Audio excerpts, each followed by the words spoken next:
Alright guys, one full day down at work with the Nitecore EDC29. If you guys didn't know, I have carried and used the first EDC27, used the 25. I definitely like those. I wanted to get back into the flat style, and I do appreciate this model here. Now, last one I had was the 25, which was aluminum. This is steel, and they say something about a titanium body. They have all these little heat sink things. To me, it's aesthetic and kind of looks cool, but I don't think it's doing much for heat dissipation. The only time you're really going to build heat is if you have it on turbo for a while, and even turbo is like limited to 10 seconds or something, and you have to let it charge up before you can use it again. At 1200 lumens, the highest regular mode that this guy uses, it kind of becomes more of a heater, but unless you're using it on turbo constantly, I don't think a heat is a big deal. Hasn't gotten uncomfortable in hand, does have good grip. I'm still concerned with this popping because it's kind of a flexy screen. That's why I wanted the 25, but I do want to give this a chance for one big reason. I'll reveal that later on in the video, but I'm pretty sure I've mentioned it before. Now, the first 27, they had a plastic lens, which I saw a lot of people melt. Luckily, this is glass. At least I'm pretty sure it's glass. So, and then as far as the body size, it's about the same height as the 27 and 25, but it is thicker to accommodate those larger UHI LEDs. You guys see all those little squares and circles? Those are the LEDs. The middle ones are your main ones. That's going to be your spotlight, and then the outside ones activate when you use their quote-unquote lumen shield mode. Activation and operation on them is the same as the 27 and 25. Once it's unlocked, you have press this, and you can actually cycle through the modes, which is another awesome feature of the 29. You can kind of preset the one you want if you have pressed the power button. And then once you're at the one you want, if you full press it, it'll be on that mode. And then you can half press it while it's on to cycle through them while it's on. It'll give you the runtime left and also the battery voltage, which with lithium ions, generally 4.20 volts or whatever is the highest that it'll go, and that'll finish when it's charging. Now, this little turbo or mode button, it's a little bit more mushier than the on and off button, but half pressing it gives you that 3000 lumen mode. Look at that nice hot spot. This is more of their spotlight mode, and then you see the timer clicks off and then it tones down.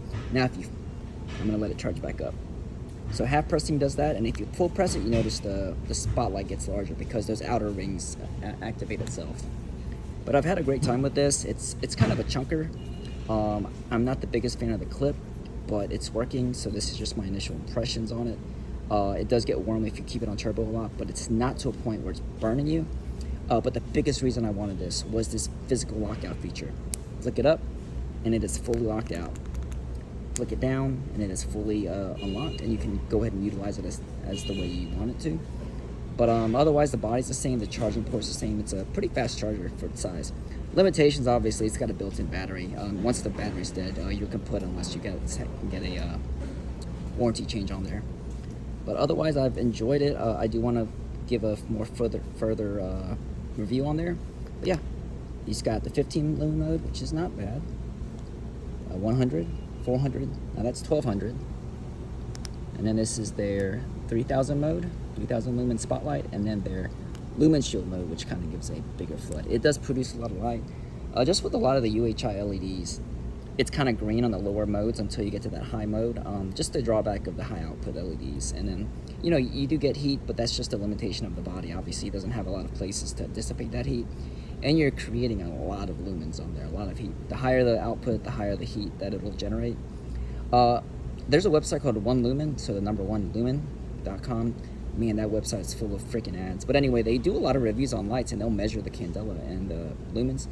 On his initial testing on that lumen shield mode, where you press both of them and all 18 LEDs activate, he measured over 8,000 lumen, which is pretty awesome.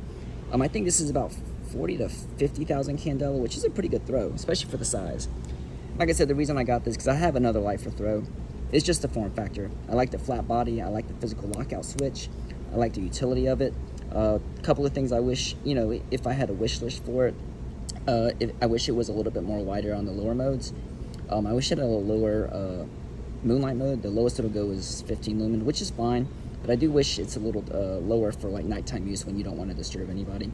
And I don't know about the durability. And the other big thing is IP rating. I think it's IP54.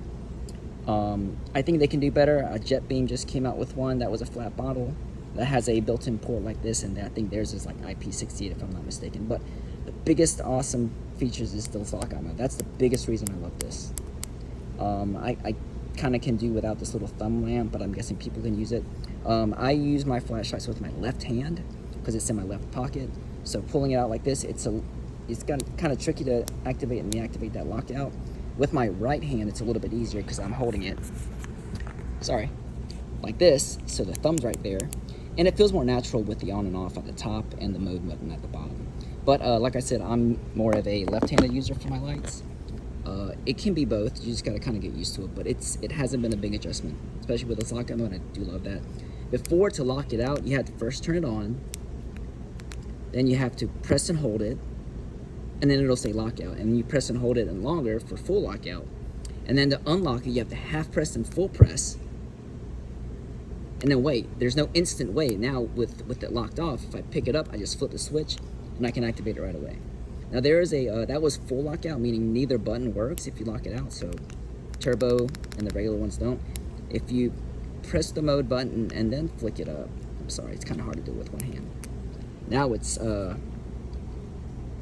semi-locked. If you guys notice, the LED will say that. But what that allows you to do is, it says semi-lock. It won't turn on the regular modes, but you still have access to the turbo modes, both the lumen shield and the spotlight thingy or whatever. You can program strobe in there. It's not that hard. I think you hold this one and press the on button. I don't want to use that. I'm not a strobe person, but it is an option and it can accommodate many users. Let me know what questions you guys have, what you guys want me to kind of look at as I review it a little longer, but I'm a little bit biased to this light. I know Olight and a lot of other companies have it. I like the aesthetics of this better. I know aesthetics is, I mean, how useful is aesthetics in EDC, but I mean, if you're going to be carrying something and using it, you might as well like how it looks. I kind of think the Olight art felds look like a Cybertruck, and it's just a big rectangle.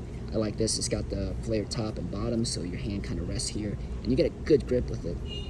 And I want my light to be a light. Some people like multi-tools. I have multi-tools, but I want a light that's good as a light, and man, it pumps a lot of lumens. Although it's limited, if you need it, it's there. 3,000 lumens, 85 or 6,500 lumens, and it's got a really good throw for a flat light. It's pretty good. 50,000 candela is nothing to sneeze at, guys. I've got a Surefire that throws supposedly 95,000 candela, but that's got a small spotlight, but that's more of a duty tactical mall ninja light.